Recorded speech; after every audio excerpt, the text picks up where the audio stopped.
साधूनां विनाशाय च दुष्कृतां विनाशाय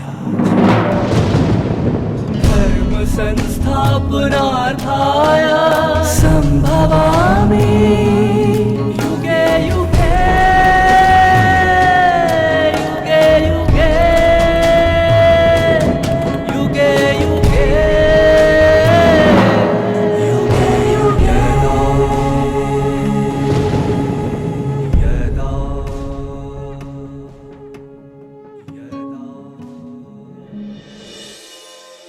गीता ज्ञान द्वारा परम शिक्षक परमात्मा मनुष्य के जीवन में आने वाली हर परिस्थिति का समाधान देते हैं। श्रीमद् भगवत गीता आत्मा, परमात्मा एवं सृष्टि चक्र के यथार्थ ज्ञान का सार है, जिसके द्वारा परमात्मा अपने सत्य बिंदु स्वरूप के साथ साथ ज्योति बिंदु आत्मा के सतो प्रधानता का भी ज्ञान देते हैं।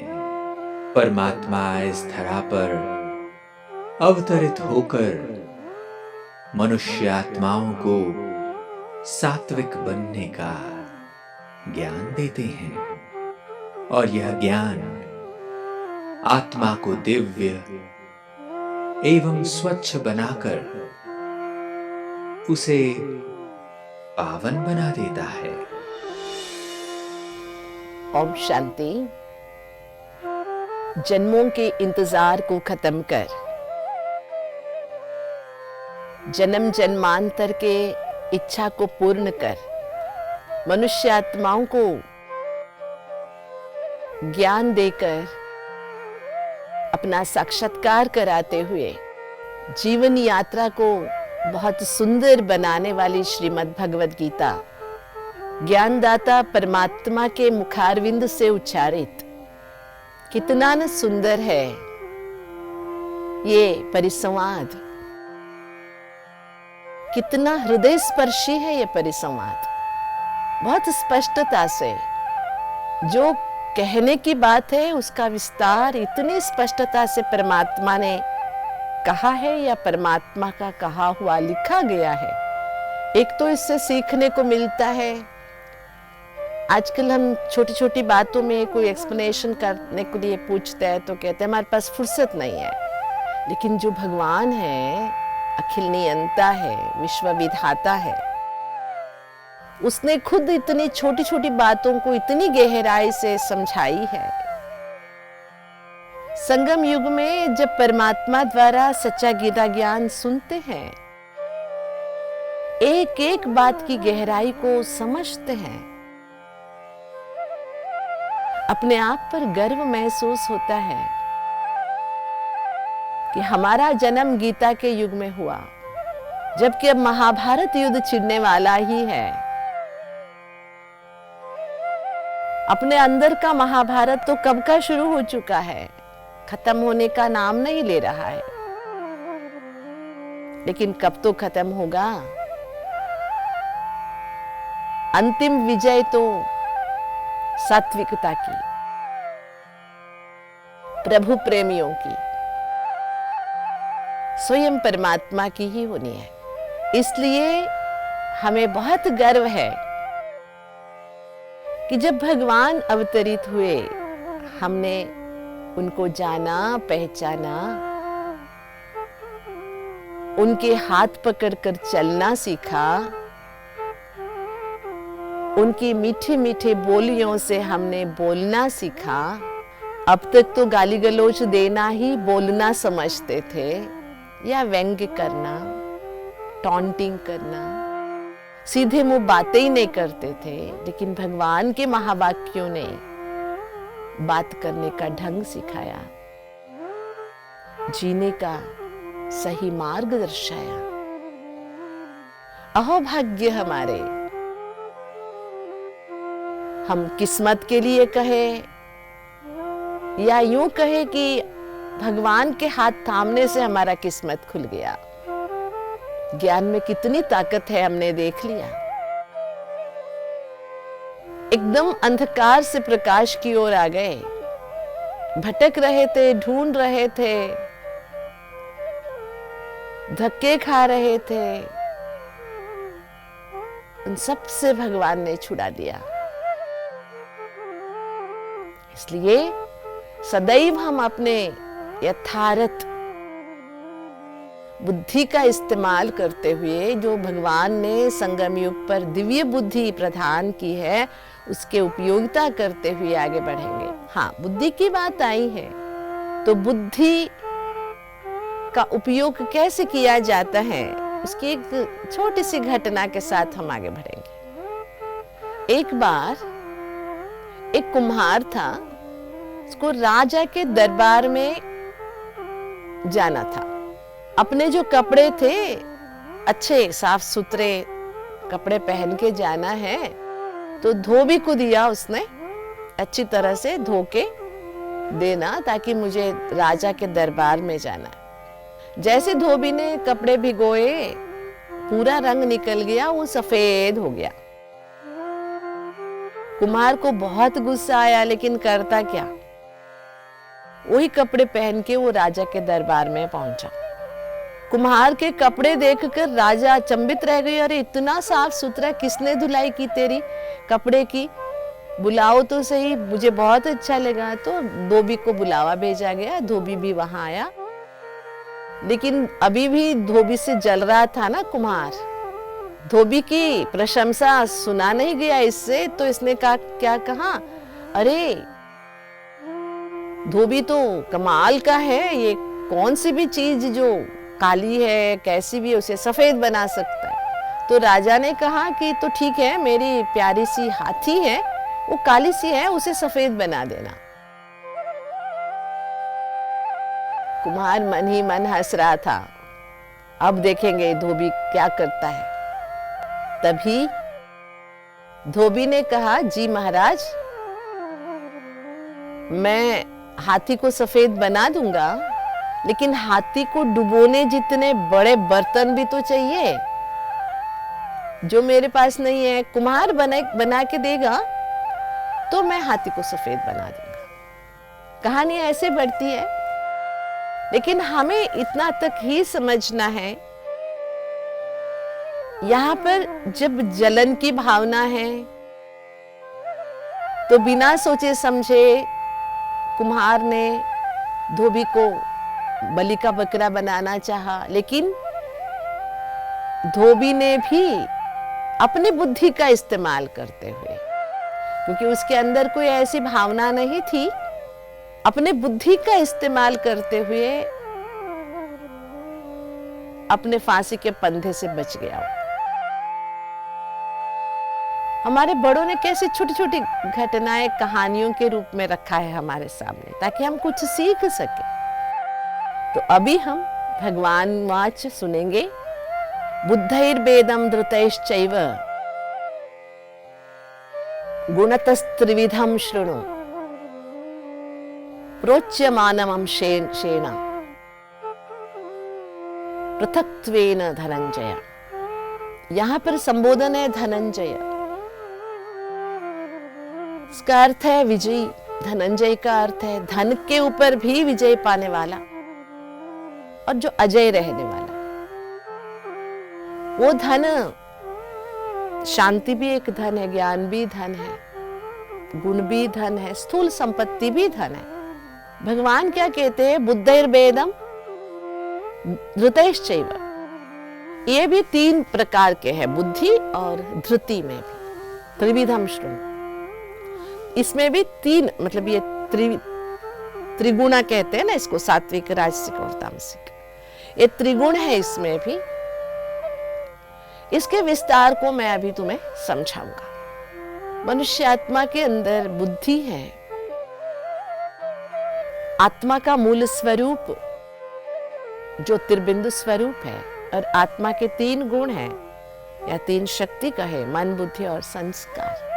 मन बहुत जल्दी एक दूसरे के प्रभाव में आ जाता है, लेकिन अगर बुद्धि यथाशक्ति काम करे, धैर्यता से काम करे, तो मनुष्यात्मा सात्विकता की ओर कदम बढ़ाते हुए देवात्मा बन सकता है। तो अभी जो हम सुनेंगे, बुद्धि में सात्विकता, राजसिकता और तामसिकता कैसे होते हैं। बुद्धि तो हर एक के अंदर है, कई बार हम उसका उपयोग करते हैं, कई बार नहीं करते हैं। कहाँ गई थी तेरी बुद्धि, अकल नहीं है क्या तेरे को, ऐसी डांट हम सुनते हैं। पहला है सात्विक बुद्धि का लक्षण, प्रवृत्तिम च निवृत्तिम च कार्यकार्ये भयाभये। प्रवृत्तिम च निवृत्तिम च कार्यकार्ये भयाभये बंधम मोक्षम च या वेत्ति बुद्धि ही सा पार्थ सात्विकी। प्रवृत्ति में हो या निवृत्ति में, अर्थात तुम सन्यासी हो या गृहस्थी ना। प्रवृत्ति उसे कहते हैं जो घर गृहस्थ में रहता हो, निवृत्ति वो है जो सब कुछ छोड़ छाड़ के गया हो।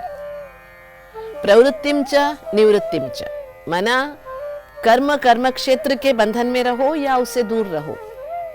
कार्य कार्य भयाभय, भय अभय, कार्य अकार्य, बंधन मोक्ष, सब में जो समान रहता है, सब में बुद्धि यथार्थ काम करती है, वो सात्विक बुद्धि है। बंधन है तो बुद्धि अपना काम से हट जाए, मोक्ष है तो बुद्धि खुल के काम करे, ऐसे नहीं। कार्य हो अकार्य हो, भय हो नहीं हो, प्रवृत्ति हो या निवृत्ति हो, सभी में जो सही तरीके से काम करता है बुद्धि। क्योंकि आप सभी को पता है बुद्धि के कारण ही सब कुछ हेर फेर हो जाता है। मन में तो हजारों विचार आएंगे, संस्कार भी कई प्रभाव से कर्म कर रहा होगा, लेकिन बुद्धि ने अगर यथार्थ निर्णय ले लिया, जैसे कि टीवी में कोई ग्लानी का शो आ रहा है, आपकी ग्लानी हो रही है टीवी में, सोचिए आपके बारे में कोई उल्टा सीधा कुछ भी बके जा रहे हैं वहां टीवी में, लाखों लोग देख रहे हैं। देख देख के आपके अंदर ना जैसे कि गुस्सा दावानल की तरह बनने शुरू करता है। तो ज्यादातर आजकल मीडिया क्या दिखाता है, ऐसे सन्निवेश पर टीवी को तोड़ देते हैं।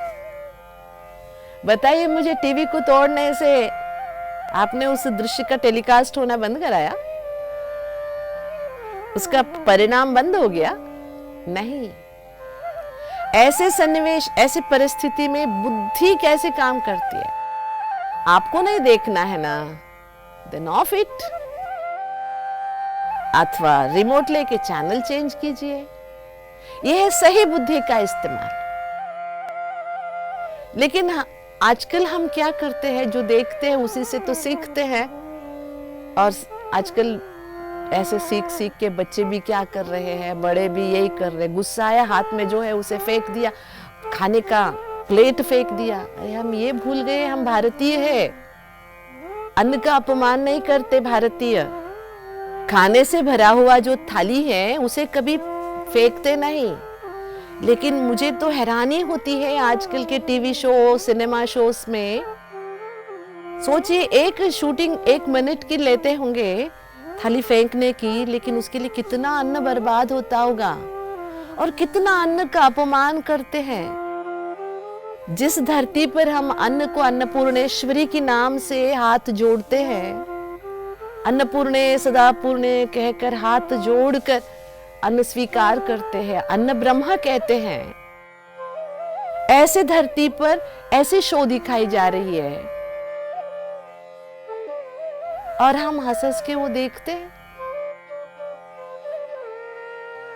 क्या ये बुद्धि की सही इस्तेमाल है? तो कृपया इस पर हम सभी गौर करेंगे। गीता के बहुत इंपॉर्टेंट श्लोक है ये। प्रवृत्तिम च निवृत्तिम च कार्य कार्ये भया भये बंधम मोक्षम च या वेत्ति बुद्धि ही सा पार्थ सात्विकी।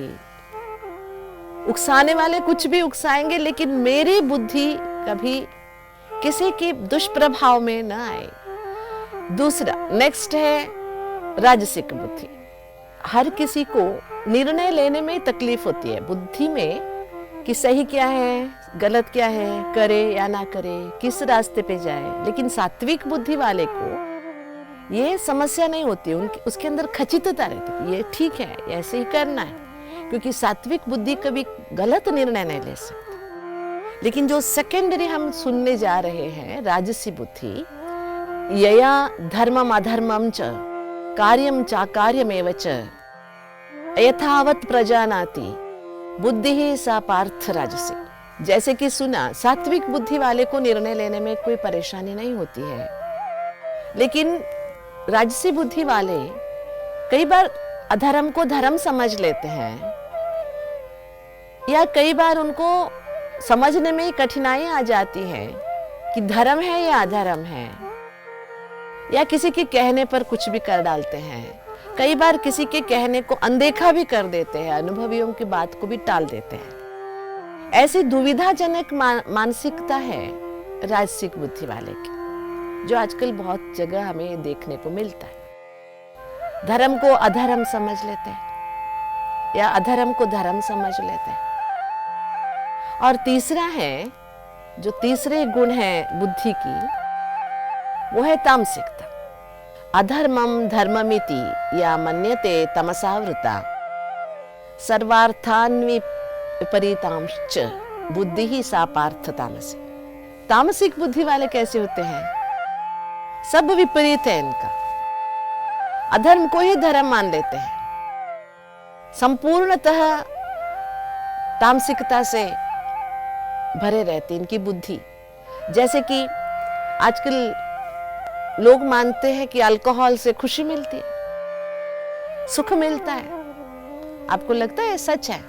एक भ्रम है, लेकिन इसी को सच मानकर सब पी रहे हैं, पिला रहे हैं, सरकारें भी इसमें लगी हुई है। अधर्म को ही धर्म मानकर बुद्धि को निर्णय लेने के लिए और कुछ रखा ही नहीं है। उन्हें लगता है जब कोरोना काल था, खाने के लिए कुछ नहीं मिल रहा था, लोग उसके पीछे भागने के बजाय जहां पर बार एंड रेस्टोरेंट खुलते थे 1 घंटे के लिए, और इतने लंबे क्यू में खड़े हो जाते थे, जबकि पता है वो गलत है, फिर भी अधर्म को ही धर्म मानकर फिर कई बार इसको जस्टिफाई भी करते। देवताएं भी सुरापान करते थे, ऐसे वैसे। क्या देखा है क्या तुमने देवताएं सुरापान करते थे? किसी ने लिख दिया और तुमने मान लिया। और देवताओं के बारे में कई सारी बहुत अच्छी बातें भी लिखी हुई है, वो क्यों नहीं मान रहे हो? नहीं मान रहे। इसका मतलब है मानव की बुद्धि, मनुष्यात्मा की जो बुद्धि है, वो अगर तामसिकता पे आ गई ना, वो किसी की नहीं सुनेगी। तामसिकता के प्रभाव से आज जो हम देख रहे हैं, पहले हम सुनते थे या सुने थे हरिश्चंद्र ने अपने बीवी बच्चे को बेचा अनिवार्य परिस्थिति में, तब भी अजीब सा लगता था। लेकिन आजकल कुछ चंद पैसों के लिए बीवी बच्चों को तो क्या, किसी को भी बेच डालते हैं। धर्म क्या है सोचने का रहा ही नहीं, अधर्म ही धर्म बन गया है। इसलिए भगवान इतने विस्तार से जो समझा रहे हैं, तो क्या करें? सुनकर चुप रह जाए, या दूसरों को कहे भाई तुम जो कर रहे हो ये तामसिकता है, तुम्हारी बुद्धि तामसिक है, तुम्हारी बुद्धि राजसिक है। ऐसे हम दूसरों के लिए मास्टर बने, या खुद में बदलाव लाए? क्या लगता है आपको? क्या करेंगे? गीता ज्ञान का मूल उद्देश्य क्या है? विश्व शिक्षक तो परमात्मा है, लेकिन हमें खुद को बदलना है। तो इतनी विस्तार से जो हर छोटी छोटी बातें समझाई जा रही हैं, इन छोटी छोटी बातों को अच्छी तरह से हम भी समझे, अपनी बुद्धि को सालीम रखे, अपनी बुद्धि को स्वच्छ बनाए, दिव्य बनाए। परमात्मा के साथ से ही ये संभव है, इधर उधर भटकाने से नहीं, एक ही परमात्मा के सामने नतमस्तक होने से ही ये संभव है। सब कुछ तेरा है कहने से नहीं, अंदर से भावनाएं भी होनी चाहिए। लिप सिंपैथी से कुछ नहीं होगा, श्रद्धा और भावना रखनी जरूरी है। तो गीता ज्ञान को आत्मसात करने के लिए, गीता ज्ञान हमारे जीवन का संविधान बन जाए, इसके लिए गीता ज्ञानदाता के साथ साथ चलना होगा, उसका हाथ कभी नहीं छोड़ना होगा। गीता ज्ञानदाता ने जो श्रीमत दी है, ये सभी श्रीमत है जो परमात्मा बता रहे हैं। ये तामसिकता है, राजसिकता है, और ये कर्ता के बारे में हो गया, बुद्धि के बारे में आगे चलकर भगवान धृति माना धैर्य के बारे में बताएंगे।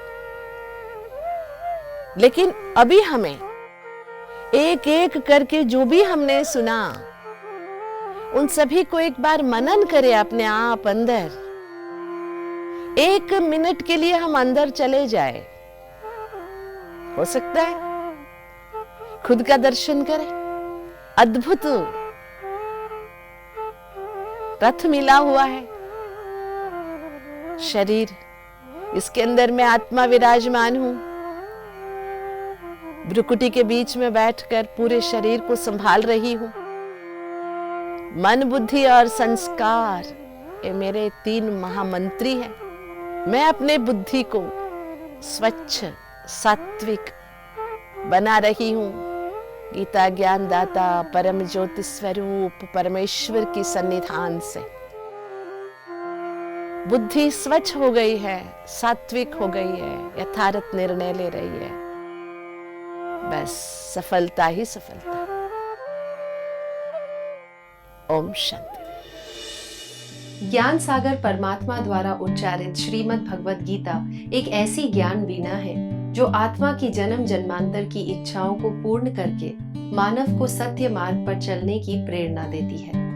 परमात्मा गीता ज्ञान के माध्यम से आत्मा के 3 मुख्य अंग अर्थात मन, बुद्धि एवं संस्कार का रहस्य स्पष्ट करते हैं।